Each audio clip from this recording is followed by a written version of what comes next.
اچھا حضرت یہ فرمائیے گا، میں ابتداً قبلہ مفتی صاحب کی خدمت میں، کہ خوش اخلاقی کسے کہتے ہیں؟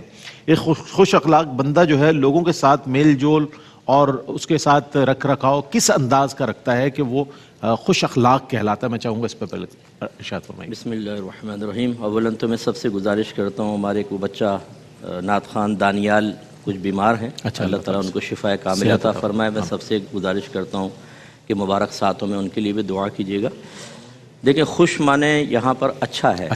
جب ہم کہتے ہیں خوش اخلاق، اچھا اخلاق یا اچھے اخلاق والا، اور اخلاق خلق کی جمع ہوتی ہے۔ خلق کہتے ہیں عادت کو، تو خوش اخلاق کا مطلب ہوگا وہ شخص جو اچھی عادات کا حامل ہے۔ لیکن اکثر یہ لفظ جو ہمارے ہیں یہ وہاں استعمال ہوتا ہے کہ جہاں کسی کے ساتھ ہم کوئی رویہ یا تعلق اچھے انداز سے قائم کرتے ہیں تو اس شخص کو خوش اخلاق کا نام دے دیا جاتا ہے۔ اس میں کبھی تو ٹوتھ پیسٹ کا اشتہار بنتا ہے، کوئی آدمی بتیسی نکال لیتا ہے، ہم کہتے ہیں بڑا خوش اخلاق سیلز مین ہے، حالانکہ اس کے پیچھے اس کی چالیں ہوتی ہیں۔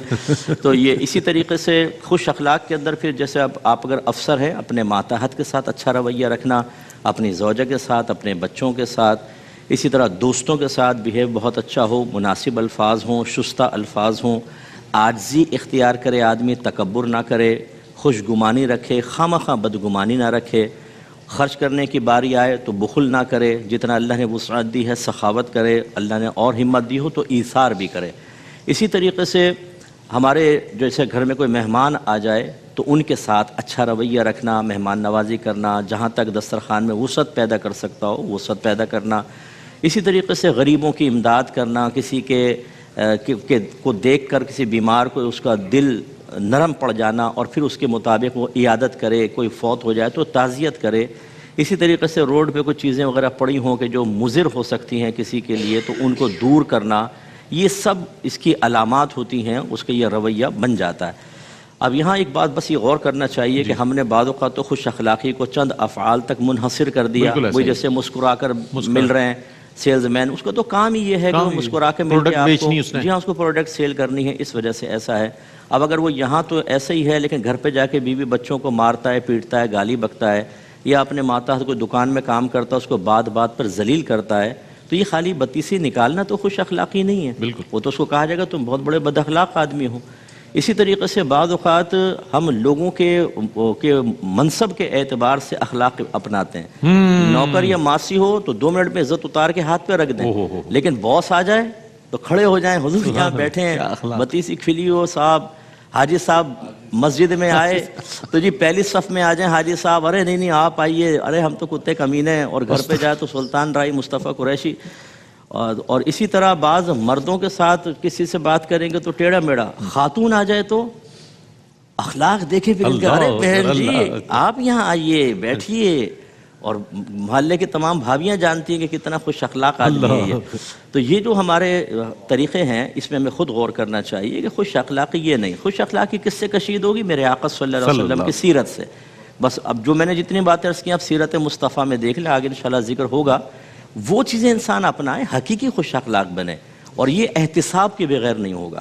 اگر کچھ لوگوں نے میری آپ کی تعریف کر دی کہ بھئی آپ بہت خوش اخلاق ہیں، بہت اچھے اخلاق کے مالک ہیں، عوامی رائے کو کبھی بھی اپنے کمال کی بنیاد نہ بنائیں۔ میں اکثر کہتا ہوں کہ جس نے اپنے کمال کی بنیاد صرف عوامی رائے پر رکھی وہ کبھی باکمال نہیں ہو سکتا۔ باکمال بننے کے لیے صحیح ناقدین اور ایسے لوگ کہ جو آپ کا واقعی احتساب کر کے بغضاً نہیں، کیناتاً نہیں، بلکہ واقعی مطلب وہ اصلاح کے لیے آپ کے قریبی لوگ کریں، ان کی بات کو غور سے سن کر اپنے اندر سے بد اخلاقی دور کرتے رہیں۔ ایک وقت آئے گا کہ اپنا احتساب سیرت مصطفیٰ کا اپنانا، ایسے ناقدین کی رائے کی روشنی میں اپنے آپ کو صاف ستھرا کرنا ہمیں حقیقی خوش اخلاق بنا دے گا۔ کیا بات، سبحان اللہ۔ ہم آگے بڑھیں گے اور ظاہر سیرت نبوی صلی اللہ علیہ وآلہ وسلم کے حوالے سے بیان ہوا۔ میں مفتی صاحب کی خدمت میں جاننا چاہوں، مفتی صاحب یہ فرمائیے کہ اخلاق کے کچھ ہم نے خود ساختہ معیارات قائم کر دی ہیں اور وہ رویے اپنا لیے ہیں کہ جو ہماری سوسائٹی میں ناپسند کیے جاتے ہیں۔ اب یہ بڑا اہم ایک معاملہ جس کو ہم محسوس بھی نہیں کرتے اور نہ ہم اس کو برا سمجھتے ہیں، کیا فرمائیے؟ جی ہاں، یہ بہت سی ایسی چیزیں ہیں جو مختلف طبقات میں رائج ہو گئی ہیں، اور جو اس کا حامل ہوتا ہے، جو اپناتا ہے، وہ اور اس کے جو ہم ذہن لوگ ہوتے ہیں وہ اس کو سراہ رہے ہوتے ہیں، لیکن جب آپ لوگوں سے اس کی رائے معلوم کریں تو نیگیٹو رائے آتی ہے۔ بالکل ایسے مثال کے طور پر سب سے پہلے میں جیسے اپنے احتساب کے لیے ہم لوگ پیش کریں کہ علماء ہیں یا مفتیان کرام ہیں کہ بعض اوقات ایسا ہوتا ہے کہ بھئی زیادہ پبلک کو اپنے قریب مت کرو گے تو سر پہ چڑھ جائے گی، ایک فاصلہ رکھو. یا پیر حضرات ہیں، اچھے بعمل کی بات نہیں کر رہا ہوں، بعض ایسے ہوتے ہیں کہ جو بس یا پبلک کو دور رکھو. وہ اگر لوگ آگے بھی بڑھتے ہیں نا تو وہ بتا دیتے ہیں، اگر وہ ہاتھ چومنے لگے جھٹک دیتے ہیں، ہٹو بچوں آ جاتی ہے نا بس پبلک ڈانٹ دیتے ہیں ان کو. دوسرا کہتا ہے صحیح، آپ بالکل صحیح کرو، ان کو زیادہ سر پہ نہ چڑھاؤ. پیر صاحب نکل رہے ہیں، بچے جوتے رکھ رہے ہیں، سب کچھ پہننے کے باوجود پھر ہاتھ بھی نہیں ملا رہے. بس یہ 4 گھنٹے انتظار کر رہی ہے پبلک کسی مقام پر، لیکن پیر صاحب پہنچے ہیں تو انہوں نے پورے پہ ایک تائرانہ نظر تک نہیں ڈالی ہے، ہاتھ بڑھایا تو بس اتنی انگلی ٹچ کر کے نکل گئے. کسی پہ بدگمانی نہیں کرنی چاہیے، ہو سکتا ہے ان کی طبیعت خراب ہو، کچھ ہو، لیکن یہ بعض اوقات جو ایک ہم ذہن لوگ ہوتے ہیں نا وہ کہیں گے بالکل صحیح کیا، یعنی پروٹوکولیسٹ ہو گئے. ہاں بس اس کو مریدوں کو ذرا دبا کے رکھو، ایسے ہی صحیح ہے. حالانکہ ابھی کتنی تفصیل سے بیان کیا.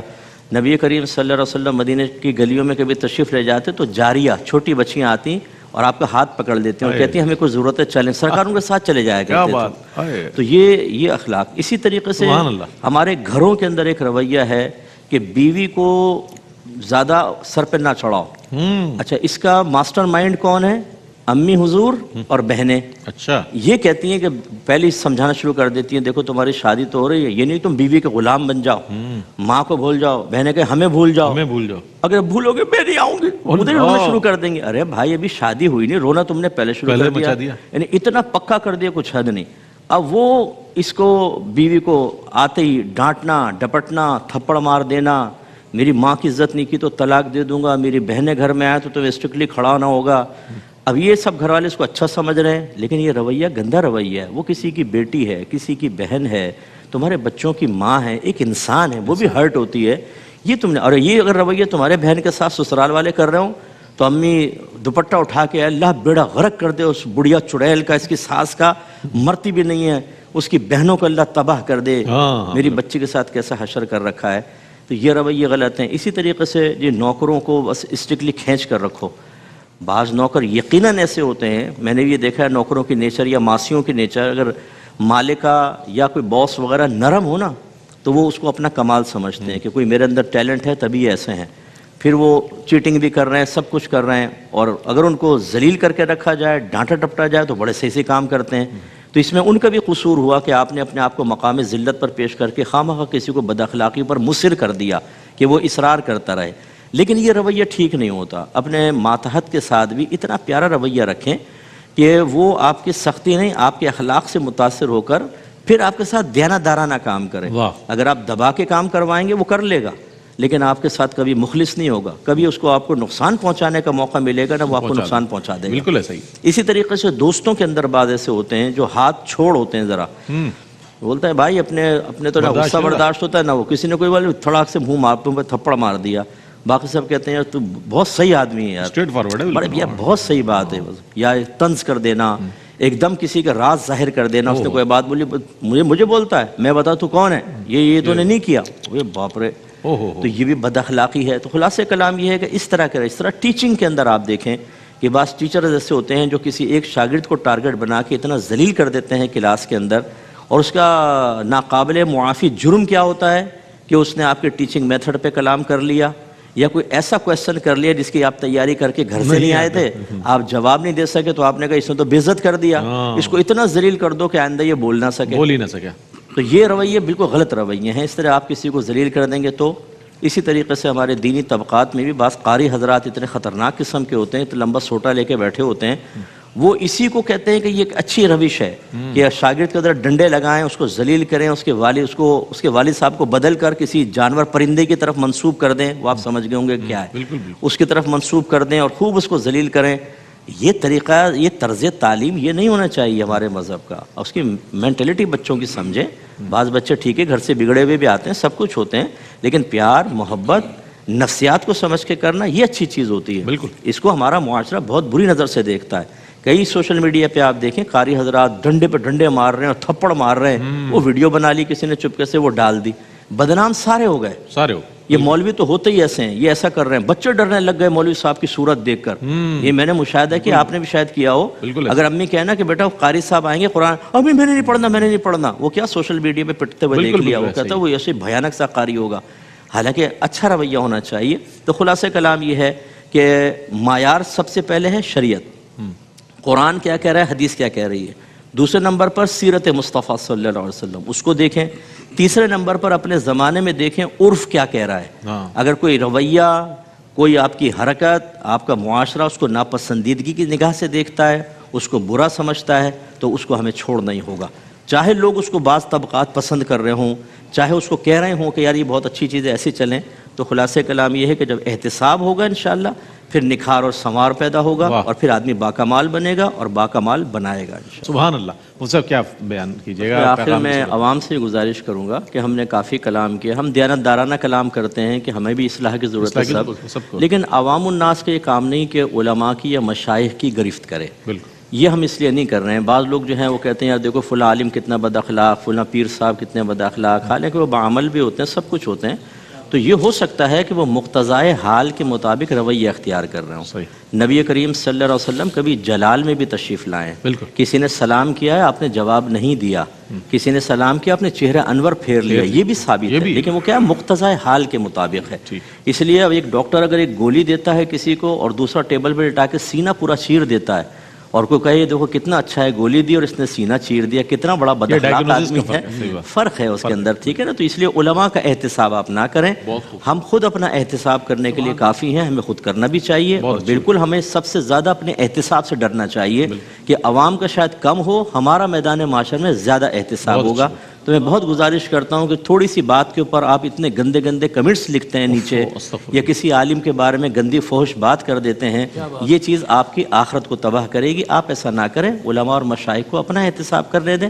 باقی ہم کلام کرتے ہیں پولائٹلی، مشائخ اور علماء سے بھی گزارش کرتے ہیں کہ ناراض مت ہوا کریں، کبھی کوئی ایسی بات ہو اصلاح کی غرض سے ہوتی ہے، اور اس لیے ہوتی ہے کہ عوام یہ نہ سمجھے کہ اپنے تو پردے رکھتے ہیں، ہمارے اوپر ہمیں بولتے رہتے ہیں۔ ہر ایک کی اصلاح ہونی چاہیے، اور پولائٹلی ذاتی شخصیت کے اوپر حملہ نہیں ہونا چاہیے، اجتماعی طور پر ایک گفتگو ہونی چاہیے جس میں کوئی بھی جو ایسا ہے کہ اس کو گفتگو ہٹ کر رہی ہو اس کو اپنی اصلاح کرنی چاہیے، اور جو جس کو کہتے ہیں کہ چور کی داڑھی میں تنکا، یہ نہیں ہوگا تو وہ برا بھی نہیں مانے گا۔ اللہ تعالیٰ مجھے بھی اپنی اصلاح کی توفیق عطا فرمائے۔ میں بہت شکریہ